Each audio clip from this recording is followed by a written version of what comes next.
Bien-aimés hommes, frères et sœurs dans le Seigneur, nous célébrons ce jour le 12e dimanche de la Trinité. Et c'est notre joie d'être ensemble au nom du Seigneur pour nous ressourcer aux sources du salut. Je vous souhaite donc la bienvenue en ce lieu saint où nous devons Église, la maison de Dieu, la porte des cieux. Mais c'est le Seigneur lui-même, l'hôte invisible de notre rencontre, qui vous accueille et qui vous bénit au nom du Père, du Fils et du Saint-Esprit, un seul Dieu pour les siècles des siècles. Amen. Adorons le Seigneur. Louez l'Éternel, car il est beau de célébrer notre Dieu. Car il est doux, il est bienséant de le louer. Il guérit ceux qui ont le cœur brisé et il pense leurs blessures. L'Éternel soutient les malheureux, il abaisse les méchants jusqu'à terre. Il connaît le nombre des étoiles, à chacune d'elles, il attribue un nom. Chantez donc à l'Éternel avec action de grâce. Célébrez notre Dieu de toutes vos cordes. L'Éternel s'occupe de ceux qui le connaissent. Il vient en aide à ceux qui comptent sur sa bonté. C'est une gloire pour tous ses fidèles. Louez donc l'Éternel. Bien-aimés, face à un tel Dieu, je vous prie de vous lever pour chanter avec moi pour la gloire de son nom. Le cantique numéro 2, comment ne pas te louer, que vous avez dans le supplément. Comment ne pas te louer, comment ne pas te louer, comment ne pas te louer, Seigneur Jésus. Quand je regarde pour moi, Seigneur Jésus, je te bénis. Comment ne pas te louer, Seigneur Jésus. Comment ne pas te louer, comment ne pas te louer, comment ne pas te louer, Seigneur Jésus. Quand je regarde autour de moi, je vois mes frères, Seigneur Jésus, merci pour eux. Comment ne pas te louer, Seigneur Jésus. Comment ne pas te louer, comment ne pas te louer, comment ne pas te louer, Seigneur Jésus. Seigneur Jésus, j'étais perdu, tu m'as conduit sur ton chemin, je te bénis. Comment ne pas te louer, Seigneur Jésus. Comment ne pas te louer, comment ne pas te louer, comment ne pas te louer, Seigneur Jésus. Unissons-nous dans la prière de louange. Seigneur Dieu, tu as voulu que la vie s'épanouisse, que tes créatures reconnaissent et louent la richesse de tes dons. Quand nous sommes prisonniers de nous-mêmes, délivre-nous et ouvre-nous aux merveilles de ton amour. Instruis-nous et fais-nous comprendre que tu veux nous guérir corps et âme par Jésus-Christ, ton Fils unique, notre Seigneur et notre Sauveur. C'est en son nom que nous te prions. Amen. Je vous prie de reprendre place.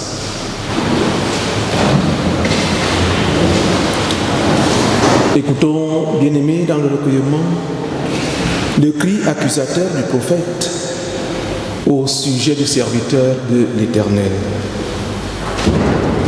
Nous l'avons dédaigné. Nous n'avons fait aucun cas de lui. Cependant, ce sont nos souffrances qu'il a portées. C'est nos douleurs qu'il s'est chargé. Nous l'avons considéré comme puni, frappé par Dieu et humilié. Mais il était blessé pour nos péchés, brisé pour nos iniquités. Le châtiment qui nous donne la paix est tombé sur lui. Et c'est par ses meurtrissures que nous sommes guéris. En méditant ces propos, nous nous rendons bien compte que nous sommes loin de la volonté de Dieu. Je nous invite à conséquence à implorer son pardon. Seigneur, nous sommes fiers de notre santé, de l'assurance maladie et de toute la sécurité qui va avec. Nous nous attribuons le mérite de notre résistance physique, corporelle et morale, alors que c'est toi qui nous en rends capables. En cas de maladie, nous nous adressons au médecin, nous faisons confiance aux médicaments et ne pensons guère à en faire un sujet de prière. Lors d'une guérison, nous passons sous silence ton aide et ton pardon. Nous regrettons ces manières d'être et de faire, Seigneur, et te prions, pour l'amour du Christ, aie pitié de nous. Seigneur, pardonne. Amen. Écoutons maintenant la réponse du Seigneur à notre prière d'humiliation. Venez et plaidons, dit l'Éternel. Si vos péchés sont comme le cramoisi, ils deviendront blancs comme la neige. S'ils sont rouges comme la pourpre, ils deviendront comme la laine. Fondé sur cette parole, il était reçu avec assurance et entière confiance. Et en tant que pasteur, esclave de Jésus-Christ, avorton de Dieu, à tous ceux qui se repentent et qui croient, j'annonce maintenant le pardon de Dieu et j'atteste la rémission de leurs péchés au nom du Père et du Fils et du Saint-Esprit dans la vérité et dans l'amour. Amen. Bien-aimé, va dans la joie et ne pêche plus, ta foi t'a sauvé. Voilà pourquoi je nous invite maintenant à nous lever pour dire notre action de grâce au Seigneur lorsque nous allons chanter le cantique numéro 15 du supplément Règne en moi. Libre de nos chaînes, nous marchons vers toi. Ta nation souveraine, affermis nos pas, armés de lumière, couronnés d'éclat. Soyons sur la terre, messagers de joie. Alléluia, que ton règne vienne. Maranatha, viens Jésus, règne en moi. Proclamons sa grâce auprès de la nuit.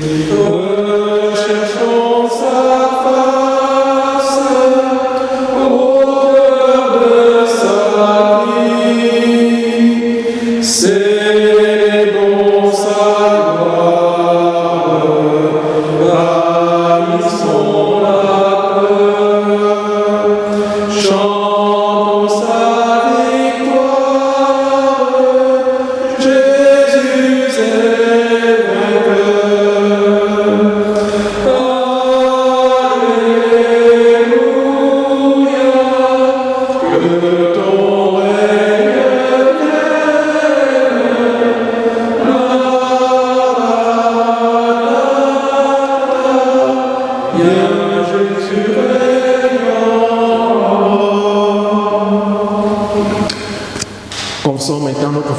tienne telle qu'elle apparaît sur le petit feuillet qui vous a été distribué. Nous croyons en Dieu, le Père, qui a créé le monde entier. Il réunit toutes choses en Christ et il veut que tous les êtres humains vivent en frères et sœurs d'une même famille. Nous croyons en Dieu le Fils, fait homme, mort et ressuscité en gloire.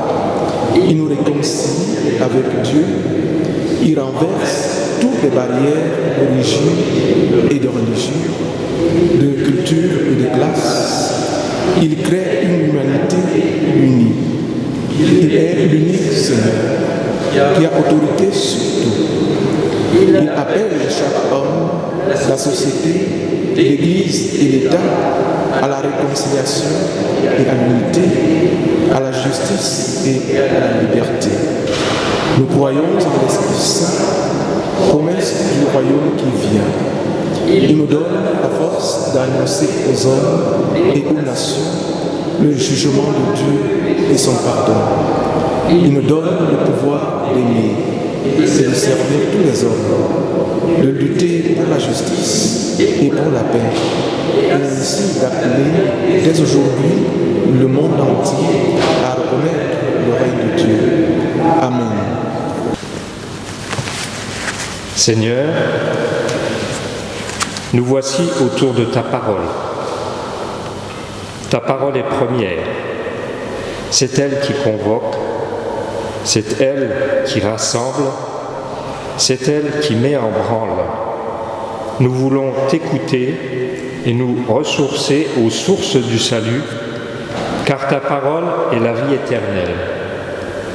Nous voulons nous laisser gouverner par ta parole, car elle est le chemin qui conduit à la maison du Père. Seigneur, que par la puissance de l'Esprit Saint, cette parole bientôt lue et bientôt déclamée devienne pour nous véritablement parole de Dieu et qu'elle nous aide à vivre, qu'elle triomphe de notre orgueil, de nos résistances et qu'aujourd'hui encore, tu es le dernier mot. Seigneur, à qui irions-nous? Tu as les paroles de la vie éternelle. Nous croyons et nous savons que tu es le Christ, le Saint de Dieu. Parle maintenant, nous t'écoutons. Amen. Notre première lecture biblique se trouve dans le livre de Josué, au chapitre 24, les versets 14 à 18. Maintenant, craignez l'Éternel et servez-le avec intégrité et fidélité. Faites disparaître les dieux qu'ont servis vos pères de l'autre côté du fleuve et en Égypte, et servez l'Éternel. Et si vous ne trouvez pas bon de servir l'Éternel, choisissez aujourd'hui qui vous voulez servir, ou les dieux que servaient vos pères au-delà du fleuve, ou les dieux des Amoréens dans le pays desquels vous habitez. Moi et ma maison, nous servirons l'Éternel. Le peuple répondit et dit : Loin de nous la pensée d'abandonner l'Éternel et de servir d'autres dieux, car l'Éternel est notre Dieu.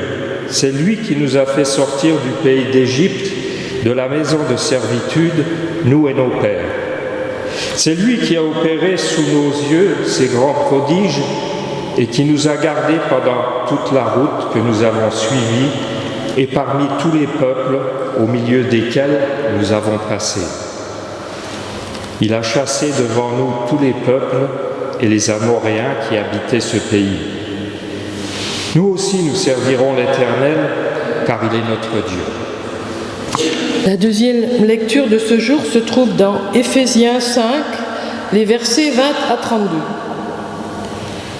Rendez continuellement grâce pour toutes choses à Dieu le Père, au nom de notre Seigneur Jésus-Christ, vous soumettant les uns aux autres dans la crainte de Christ. Femmes, soyez soumises à vos maris comme au Seigneur, Car le mari est le chef de la femme, comme Christ est le chef de l'Église, qui est son corps et dont il est le sauveur. Or, de même que l'Église est soumise à Christ, les femmes aussi doivent l'être à leur mari en toutes choses. Marie, aimez vos femmes comme Christ a aimé l'Église et s'est livré lui-même pour elle, afin de la sanctifier par la parole, après l'avoir purifiée par le baptême d'eau, afin de faire paraître devant lui cette Église glorieuse, sans tache, ni ride, ni rien de semblable, mais sainte et irrépréhensible. C'est ainsi que les maris doivent aimer leurs femmes comme leur propre corps. Celui qui aime sa femme s'aime lui-même. Car jamais personne n'a haï sa propre chair, mais il la nourrit et en prend soin, comme Christ le fait pour l'Église, parce que nous sommes membres de son corps. C'est pourquoi l'homme quittera son père et sa mère et s'attachera à sa femme, et les deux deviendront une seule chair. Ce mystère est grand. Je dis cela par rapport à Christ et à l'Église. La troisième lecture, nous la trouvons dans Jean 6, les versets 60 à 69. Et c'est ce texte qui servira de support à la prédication de ce jour. Plusieurs de ses disciples, après l'avoir entendu, dirent « Mais cette parole est dure, qui peut l'écouter ?» Jésus, sachant en lui-même que ses disciples murmuraient à ce sujet, il leur dit « Cela vous scandalise-t-il ? Et si vous voyez le Fils de l'homme monter où il était auparavant, c'est l'esprit qui vivifie, la chair ne sert de rien. Les paroles que je vous ai dites sont esprit et vie. Mais il en est parmi vous quelques-uns qui ne croient point. Car Jésus savait, dès le commencement, qui étaient ceux qui ne croyaient point et qui était celui qui le livrerait. Et il ajouta, « C'est pourquoi je vous ai dit que nul ne peut venir à moi, si cela ne lui a été donné par le Père. » Dès ce moment, plusieurs de ses disciples se retirèrent, et ils n'allaient plus avec lui. Jésus donc dit aux 12, « Et vous, ne voulez-vous pas aussi vous en aller ?» Simon-Pierre lui dit, « Mais Seigneur, à qui irions-nous ? Tu as les paroles de la vie éternelle, et nous avons cru, et nous avons connu que tu es le Christ et le Saint de Dieu. Le ciel et la terre passeront, mais la parole de Dieu ne passera pas. Amen. » Et nous chanterons dans le petit carnet le chant 18, « Viens, Esprit très saint. » Viens, Esprit très saint, toi qui envies tout l'univers, viens vers l'Esprit du Seigneur, viens nous t'attendons. Viens, Esprit très saint, toi qui envies tout l'univers, viens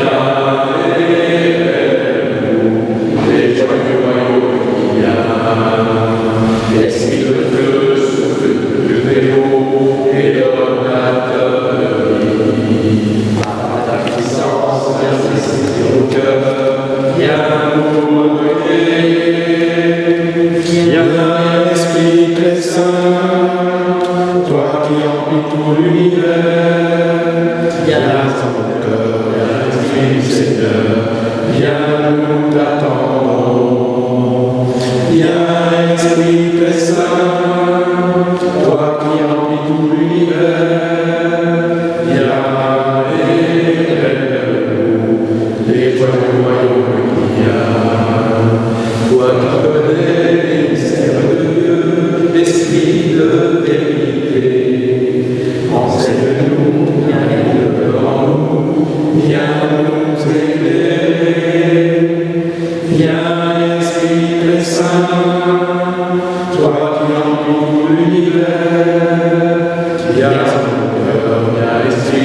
Seigneur, viens, nous t'attendons. Viens, Esprit très saint, toi qui envies tout l'univers, viens révèle-nous les joies du royaume qui vient. Force et douceur, amour de Dieu, emplis-nous de ta paix. Père des pauvres, Esprit consolateur, viens nous relever. Viens, Esprit très saint, toi qui envies tout l'univers, viens Seigneur, viens Esprit du Seigneur, viens nous t'attendons. Viens, Esprit très saint, toi qui envies tout l'univers, viens révèle-nous les joies du royaume qui vient. Veuillez reprendre place.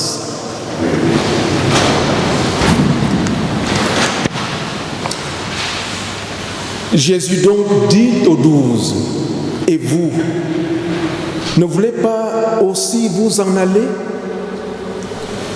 Simon-Pierre lui répondit, « Seigneur, à qui irions-nous? Tu as les paroles de la vie éternelle. Et nous avons cru et nous avons connu que tu es le Christ, le Saint de Dieu. » Versets 67 et 68 du texte qui sous-tend mon message de ce jour. Bien-aimés dans la foi, recevez mon salut fraternel dans le nom du Seigneur. Notre texte de ce jour est un extrait de Jean chapitre 6 qui est consacré au pain qui subsiste pour la vie éternelle. Le pain de vie. Souvenons-nous, ce chapitre s'ouvre avec la multiplication des pains. Jésus avait rassasié miraculeusement une foule de 5000 personnes, sans compter les femmes et les enfants, avec seulement 5 pains d'orge et 2 poissons de petits enfants. La foule émerveillée veut faire de lui un roi. Jésus s'enfuit, mais la foule le retrouve de l'autre côté du lac. Puis elle lui demande de recommencer la multiplication des pains. Jésus refuse la multiplication des pains à l'infini et répond par le discours sur le pain qui subsiste pour la vie éternelle, le pain de vie. Maintenant, avec cette péricope qui nous occupe, nous arrivons à la fin de ce long discours. Bien-aimés, ce que Jésus leur propose, ce n'est pas ce qui correspond à leurs rêves, à leurs désirs ou à leurs fantasmes. Ils souhaiteraient entendre un autre type de discours.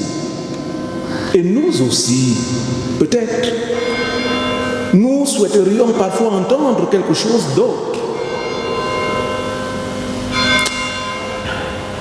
Mais, voyez-vous, ce quelque chose d'autre ne pourrait nous ramener qu'à la chair, c'est-à-dire à notre finitude humaine. Oui, nous souhaiterions parfois autre chose, un autre discours. Et pourtant, quand nous y réfléchissons, voudrions-nous vraiment entendre autre chose? Entendre un autre discours? Écouter quelqu'un d'autre? Ou bien dirions-nous avec Pierre, à qui irions-nous? Tu as les paroles de la vie éternelle. Car finalement, ce que nous propose Jésus n'est-il pas ce qu'il y a de mieux pour nous? Frères et sœurs dans le Seigneur, oui, les paroles de la vie éternelle, valent bien de renoncer à tous les rêves, à tous les désirs, à tous les fantasmes qui, au bout du compte, nous ramènent à notre finitude humaine, à la chair, c'est-à-dire à ceux qui s'opposent à l'esprit. Pour nous, ce que Dieu nous propose peut paraître déroutant, mais contrairement aux apparences, c'est là le chemin de la vie véritable, la vraie vie, celle qui conduit à la maison du Père. Mais pour ces gens, le discours du Maître sur le pain qui subsiste pour la vie éternelle provoque de l'incompréhension, car ils ne sont pas prêts à entendre ces paroles. Leur réaction est de dire « Cette parole est rude, qui peut l'écouter ?» Verset 60. Et ils s'en vont déçus. Au début de l'histoire, voyez-vous, il y avait plus de 5000 personnes. Plus de 5000 personnes, sans compter les femmes et les enfants. À présent, il n'y en a plus que 12. Les 12. Et parmi les 12, l'un d'eux est fils de la perdition. Car il est celui-là qui va livrer le Fils de Dieu aux mains des païens en vue de la crucifixion et de la mort en croix. Si les instituts de sondage passent par là, pour ne regarder que les chiffres comme ça se passe aujourd'hui, on dira certainement que c'est un échec notoire pour Jésus. Partir de plus de 5000 personnes pour retomber à 12 seulement. Et on dirait, si on veut dire comme aujourd'hui, que c'est un échec notoire. Sa popularité est devenue insignifiante, réduite à presque rien. Une audience qui tombe en quelques instants de plus de 5000 à 12, et encore, s'il faut exclure le fils de la perdition. Oui, bien-aimés, presque tous sont partis. Ils ne se sont attachés à Jésus que pour un temps, le temps de la multiplication des pains. Ils ne se sont attachés à Jésus que pour une durée limitée. Car leur engagement était fondé sur un malentendu. Et c'est le moment que Jésus choisit pour formuler cette interrogation à l'endroit de ceux qui restent. Et vous, ne voulez pas aussi vous en aller? Verset 67. Voilà une bien curieuse stratégie pour celui qui a pour vocation de rassembler les foules pour les gagner au Père. Veut-il faire partie ces derniers sympathisants? Sa question est-elle l'expression même du désespoir? La réponse est non, bien sûr. Jésus ne veut pas faire la politique du nombre. Alors méfions-nous du nombre. Méfions-nous du populisme. Car on peut introduire le soupçon dans le nombre et le passer au crible de la raison critique. Mais là n'est pas notre prédication, là n'est pas l'objet de notre prédication de ce jour. Pour Jésus, il vaut mieux y voir une invitation adressée aux disciples pour qu'ils considèrent leurs propres doutes, qu'ils ne les ont pas épargnés. Sans doute, une invitation à voir leurs doutes en face, pour éviter qu'ils se les cachent à eux-mêmes, pour éviter qu'ils les confondent et les refoulent dans leur subconscient. Par sa question, Jésus les invite à exposer ouvertement leurs hésitations. Une démarche salutaire. Bien-aimés, une limite est désormais tracée. Mais qu'est-ce qui fait donc la différence entre ces gens qui s'en vont et le petit groupe des 12 qui restent? Qu'est-ce qui fait la différence? La réponse est dans le texte sacré. Et Jésus l'a dit clairement.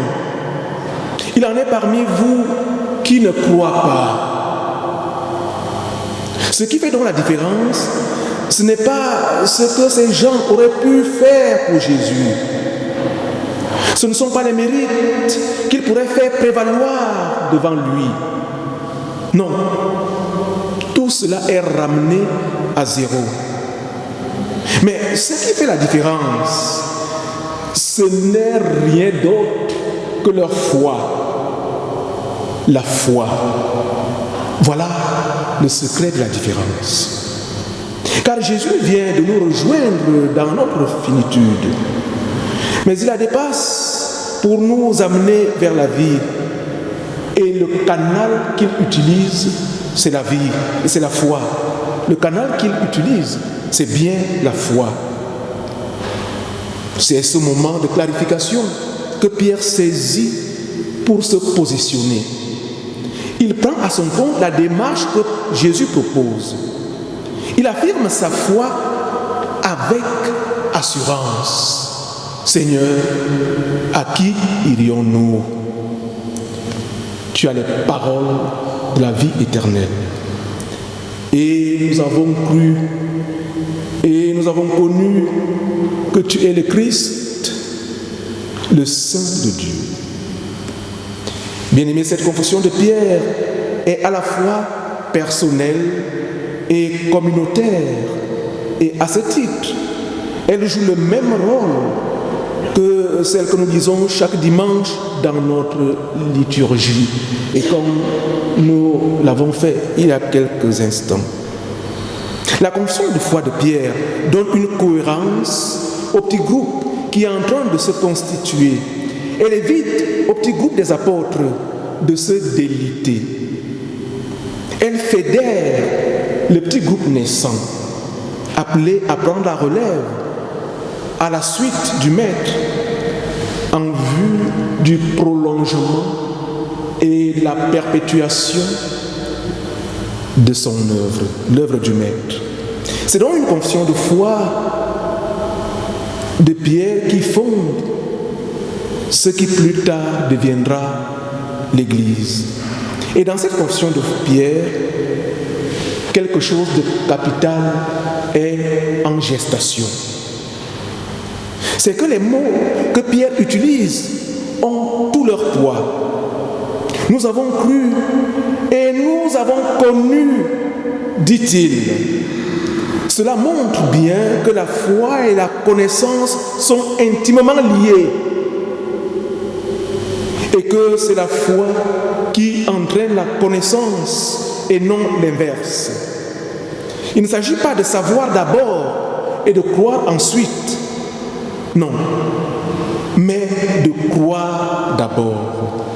Karl Barth disait à juste titre que croire signifie connaître. Oui, la foi est première, non parce qu'elle serait une œuvre humaine, mais parce qu'elle est une attitude d'accueil. Une attitude d'accueil.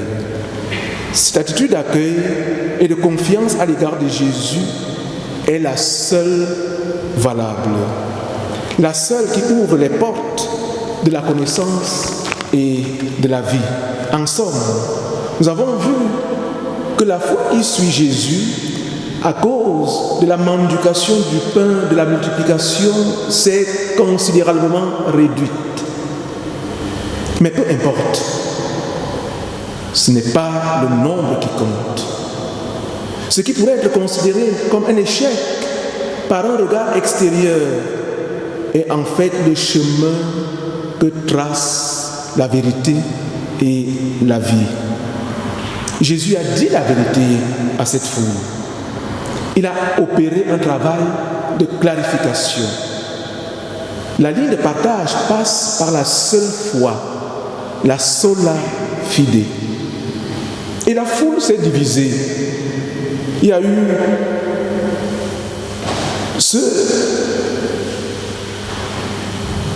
qui s'en vont,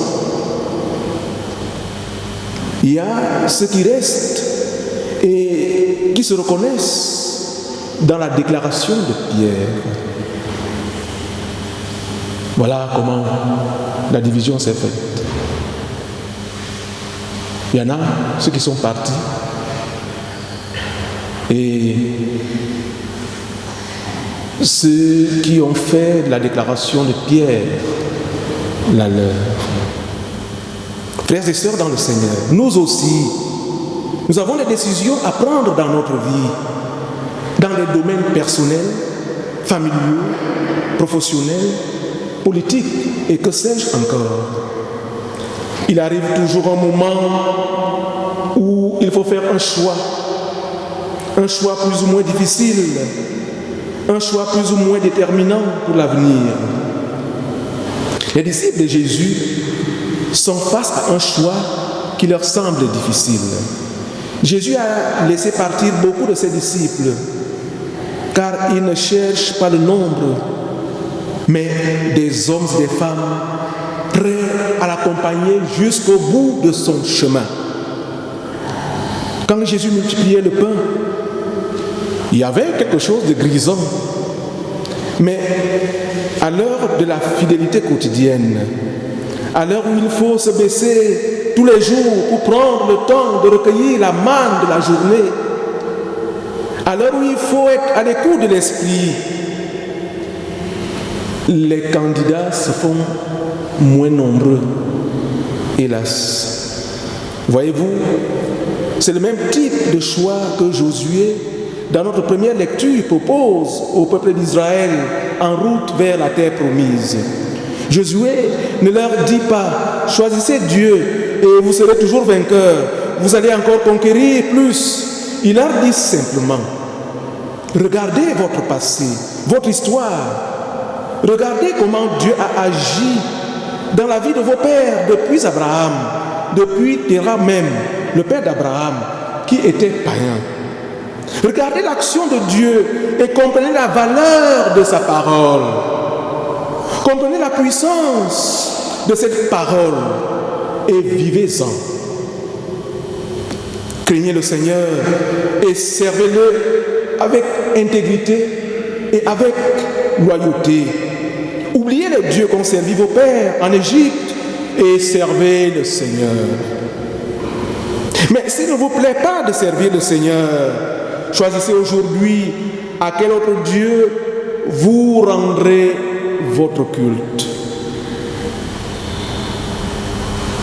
Quant à ma maison et moi, nous servirons l'Éternel. Voilà ce que Josué dit au peuple d'Israël. Et ce n'est pas une injonction, car ils sont libres de leur choix. Il dit seulement, moi et ma maison, nous servirons l'Éternel. Et on pourrait même l'entendre rajouter, vous faites ce que vous voulez, mais décidez-vous. Le texte sacré dit que le peuple d'Israël, comme un seul homme, va choisir de servir l'Éternel, celui qui a guidé les pères par sa parole, car la parole de Dieu, c'est la vie éternelle. Bien-aimés, nous aussi, nous sommes placés devant cette parole, qui est le pain de vie, le pain qui subsiste pour la vie éternelle. Nous sommes placés devant cette parole. Il convient de l'assimiler pour bien la comprendre, pour la faire nôtre, afin qu'elle devienne pour nous parole de vie, parole de Dieu, et qu'elle nous aide à avancer malgré les obstacles et les difficultés. Je suis le pain de vie, a dit Jésus. Le récit de ce jour nous invite à recevoir cette nourriture qui subsiste pour la vie éternelle, ce pain de vie aujourd'hui, comme nous le demandons d'ailleurs régulièrement dans notre prière. Donne-nous aujourd'hui notre pain de ce jour. Au final, bien-aimés de Dieu, les 12 se présentent comme la garde rapprochée de ceux qui restent fidèles lorsque les autres désertent. Puissions-nous faire partie d'eux en esprit et déclamer avec Pierre: Seigneur, à qui irions-nous? Tu as les paroles de la vie éternelle. Et nous avons cru et nous avons connu que tu es le Christ, le Saint de Dieu. Amen.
Je vous prie de vous lever pour chanter avec moi le cantique 632. Sur toi, je me repose. Sur toi, je me repose. Ô Jésus, mon Sauveur, faut-il donc autre chose pour un pauvre pécheur? Oublie par ta lumière, gardez par ton amour, vers la maison du Père, marchant de jour en jour. Ah, ma misère est grande, mais tu m'as pardonné. Sainte et vivante offrande, pour moi tu t'es donné. Et de toute souillure, par le sang de ta croix, mon âme devient pure. Tu l'as dit, je le crois. Moi-même en sacrifice, immolé désormais, Seigneur, à ton service, me voici pour jamais. Qu'importe ma faiblesse, puisque je t'appartiens, tu n'as point de richesse qui ne soit pour les tiens. Au plus fort de l'orage, tu te tiens près de moi, ranimant mon courage et soutenant ma foi. C'est dans ton cœur qui m'aime que tu sais me cacher. En un Satan lui-même voudrait m'arracher.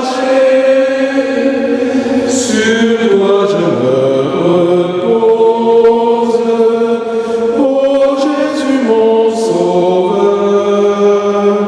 Faut-il donc autre chose pour un pauvre pécheur?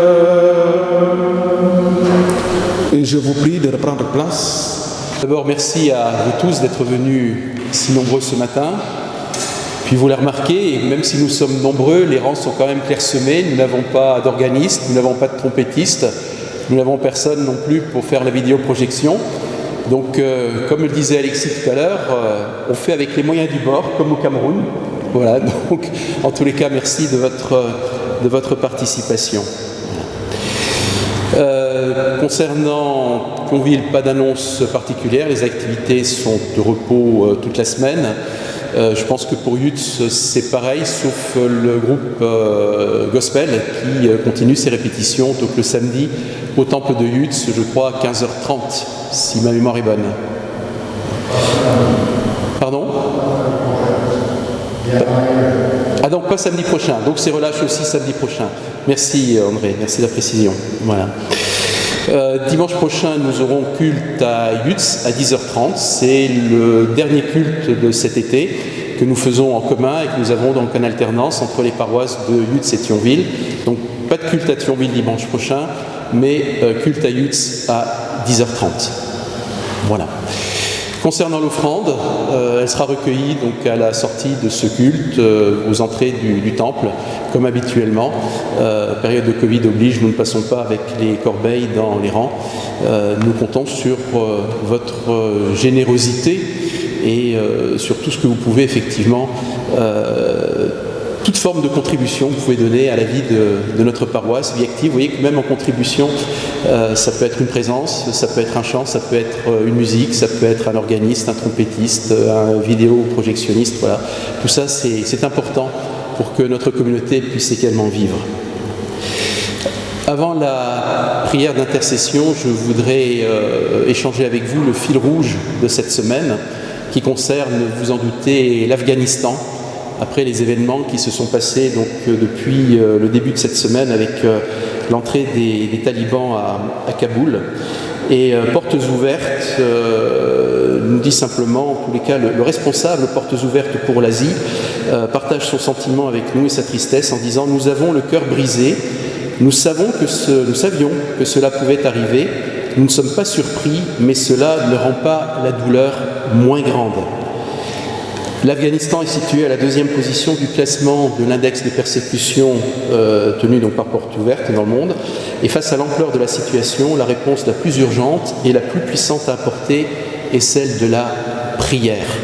La prière s'exprime dans la foi, et je rejoins là le message d'Alexis que j'ai oublié de remercier tout à l'heure. Nous avoir dit que la connaissance sans la foi ne sert à rien, mais que c'est effectivement la foi qui prime et qu'il nous faut d'abord croire avant de connaître, ou en tous les cas pour découvrir ce que le Seigneur veut nous révéler.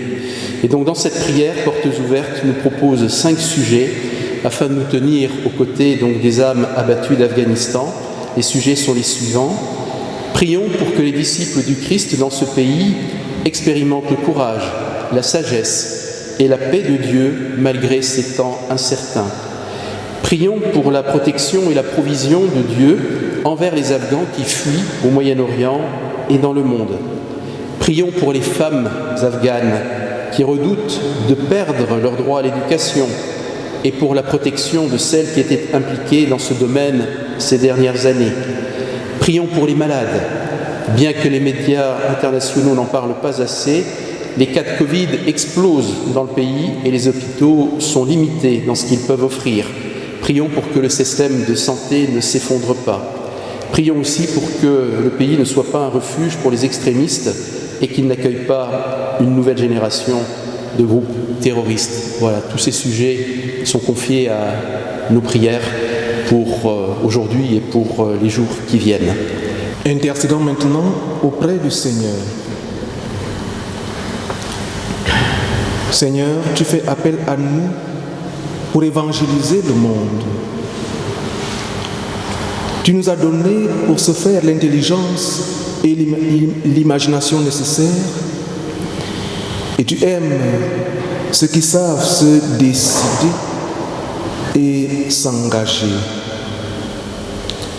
Donne-nous du courage, de l'énergie et la certitude du salut,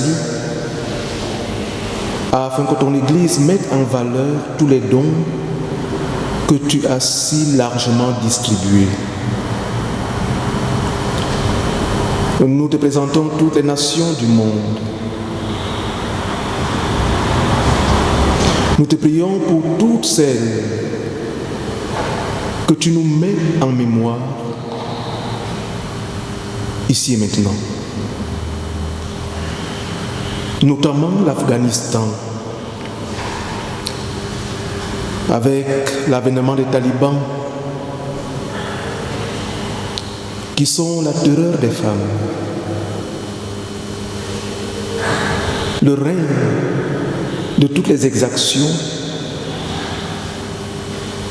qui font partie du rigorisme spirituel.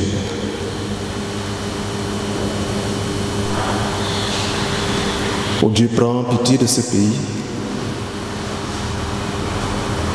Tu sais toi-même ce qu'il lui faut. Nous te prions également pour Haïti, mais aussi le Burkina Faso, le Mali, la Mauritanie, le Niger, le Tchad, le Cameroun.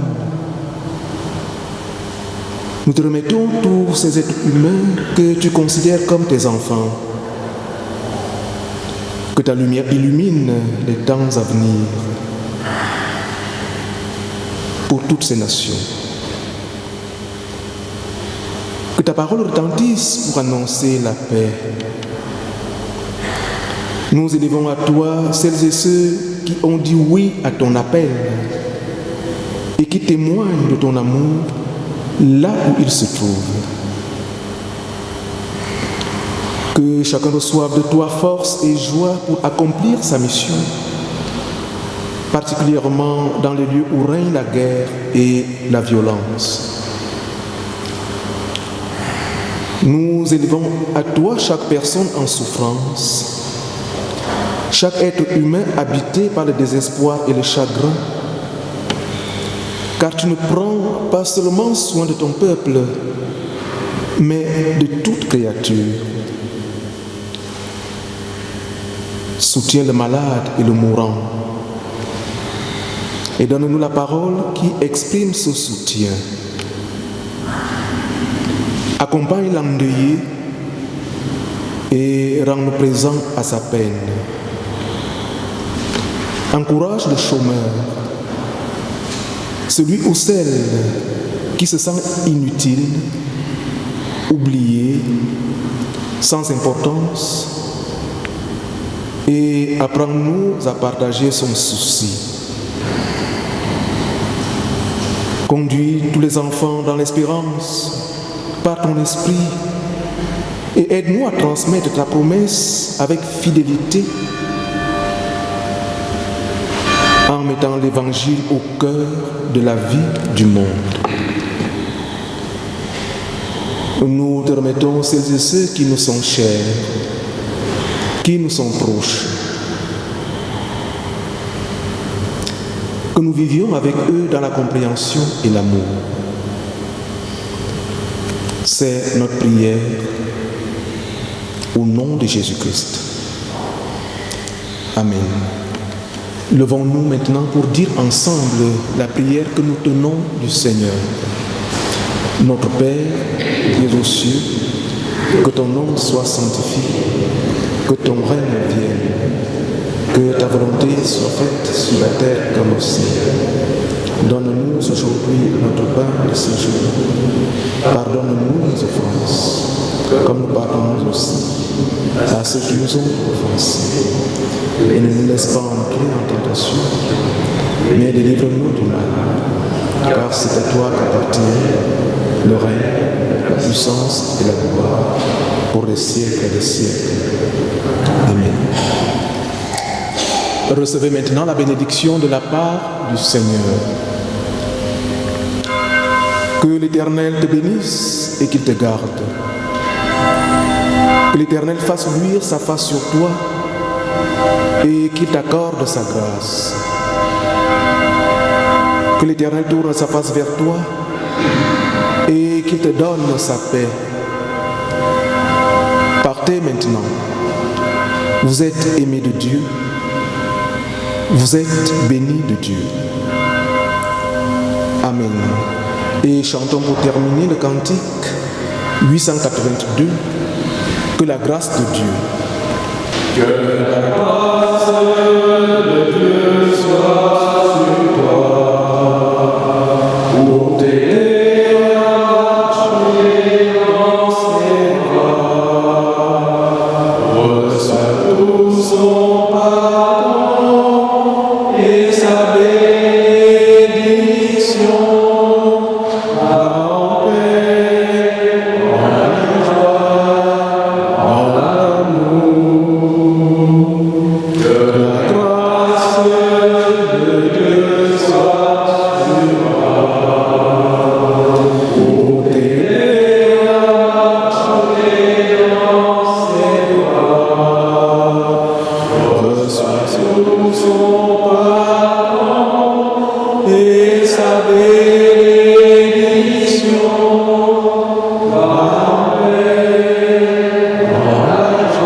Bon dimanche et à dimanche prochain à 8. C'était à Dieu.